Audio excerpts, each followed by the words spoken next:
Shalom sahabat yang terkasih dalam nama Tuhan Yesus. Puji Tuhan kita bertemu kembali dalam kasih-Nya.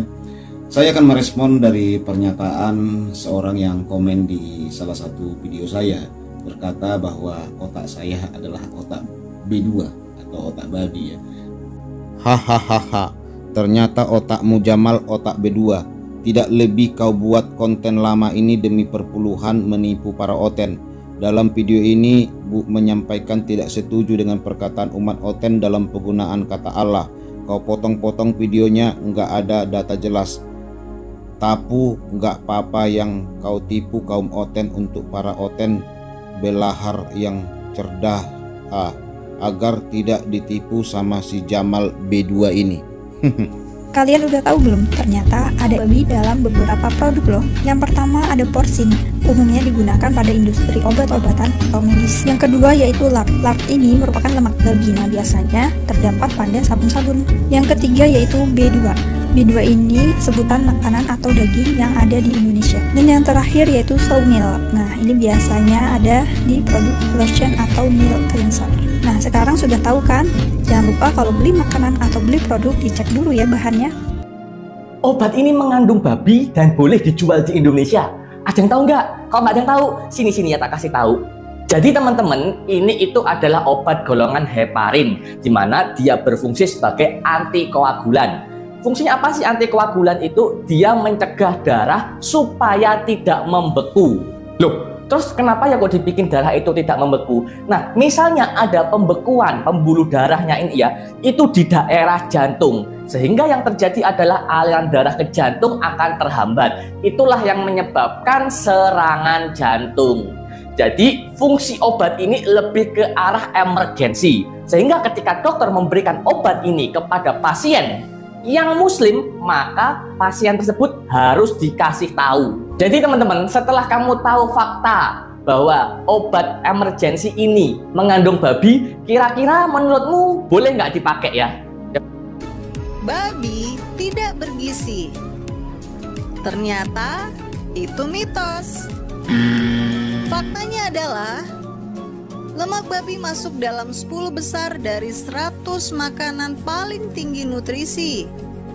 Lemak babi mengandung asam oleat atau asam lemak tak jenuh tunggal sekitar 60%.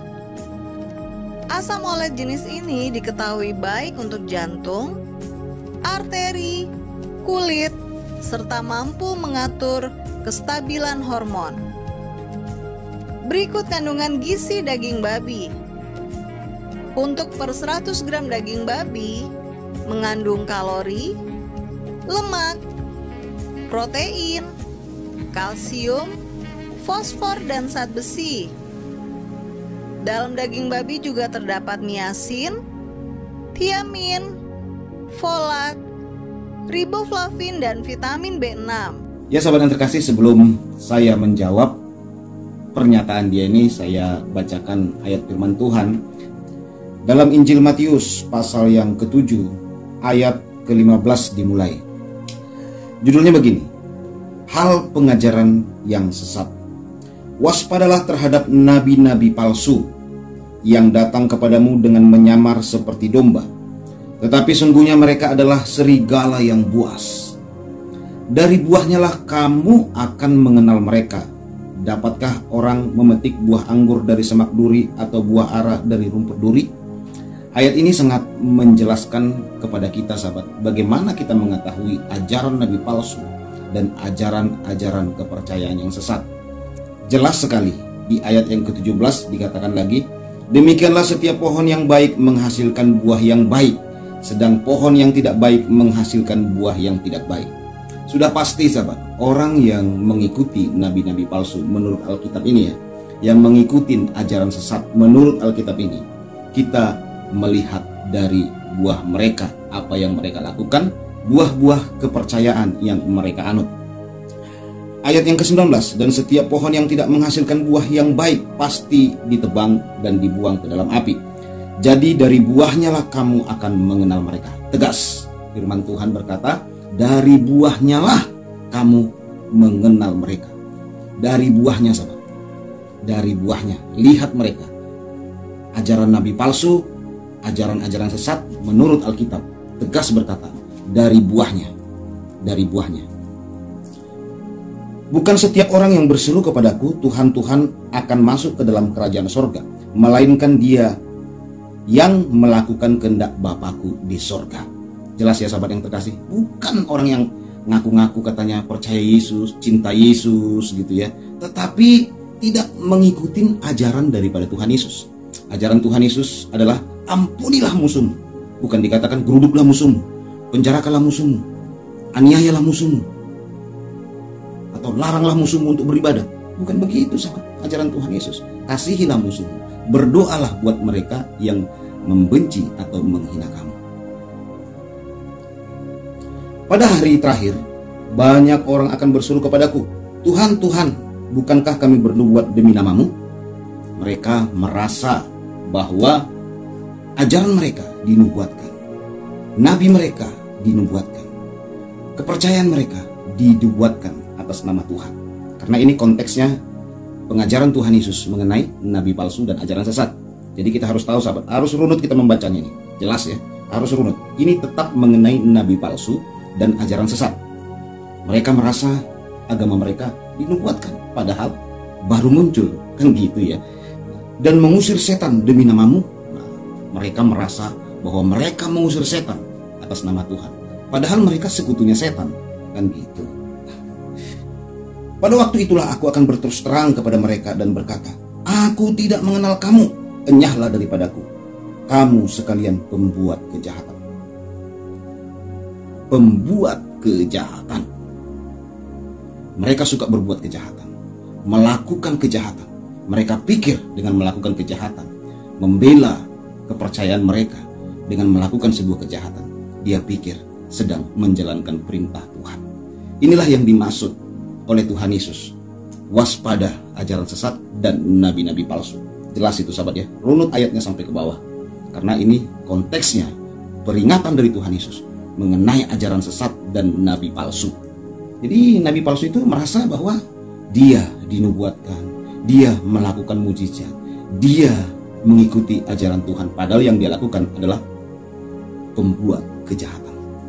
Nah sahabat yang terkasih, itulah ayat firman Tuhan yang boleh kita baca. Nah saya akan respon ya, saya akan respon pernyataan dari komen tersebut. Pertama, respon saya mengenai perkataan dia semua demi perpuluhan. Ini sangat konyol sahabat. Karena tidak mungkin gembala menerima perpuluhan, jemaat juga menerima perpuluhan, pengerja juga menerima perpuluhan. Inilah yang dia tidak tahu. Kalau ada gereja yang melakukan perpuluhan, dia kira bahwa semua orang di gereja itu menerima perpuluhan. Padahal tidak sahabat. Logika saja lah. Masa iya kayak saya ini menerima perpuluhan? Saya kan tidak gembala, saya bukan pemimpin gereja. Jadi saya ini memberikan perpuluhan sahabat, bukan menerima perpuluhan. Kedua, pernyataan dia tentang otak saya adalah otak B2 atau otak babi.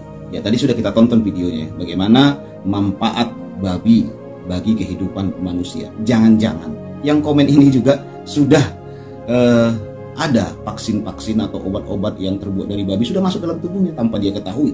Bisa saja waktu itu pernah dia sakit, terus minum obat, ternyata disembuhkan oleh ramuan-ramuan babi. Seharusnya dia bersyukur dong, jangan menghinakan sesuatu yang sudah menyembuhkan kamu gitu loh. Ya mungkin dia pingin cantik ya, karena babi ini saudaraku yang terkasih seperti kata video tadi, banyak manfaatnya buat manusia, baik untuk kesehatan, baik untuk kecantikan. Perhatikan saja, negara-negara yang umurnya panjang-panjang itu rata-rata pengkonsumsi babi sahabat. Iya, perhatikan, Taiwan, Hong Kong, bahkan di Italia kemarin itu ada seorang nenek-nenek yang lagi musim COVID-19 itu sahabat. Ini saudara tahu ya, seorang nenek-nenek di Italia umurnya 100 lebih, sehat. Ditanya, kenapa kok bisa sehat nggak kena COVID? Saya rajin mengkonsumsi babi katanya. Nah itu sahabat, ya banyak loh negara-negara yang umurnya panjang-panjang dan sehat-sehat itu rata-rata pengkonsumsi babi. Itu menurut penelitian yang pernah saya baca. Selanjutnya, yang ketiga, kata dia,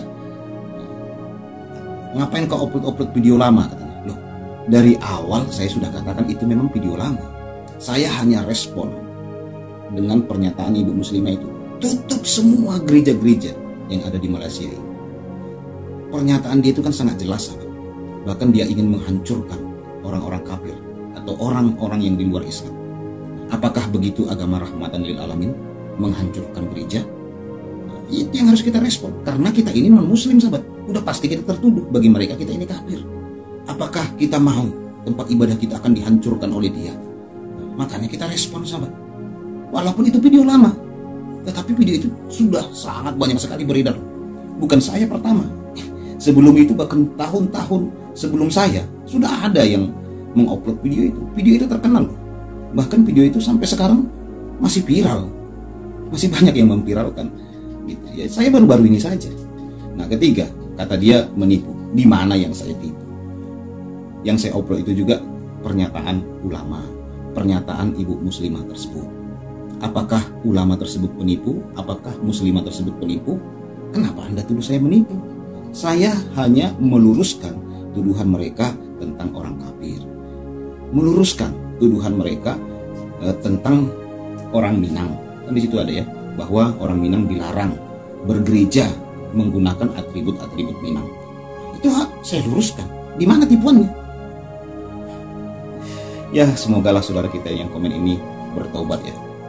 Bertobat, mengenal kebenaran sesuai apa yang dikatakan firman Tuhan. Dari buahnya lah kita mengenal mereka. Sehingga dia mengenal buah-buah roh yang sebenarnya, yaitu hidup di dalam kasih. Tuhan Yesus memberkati. Shalom.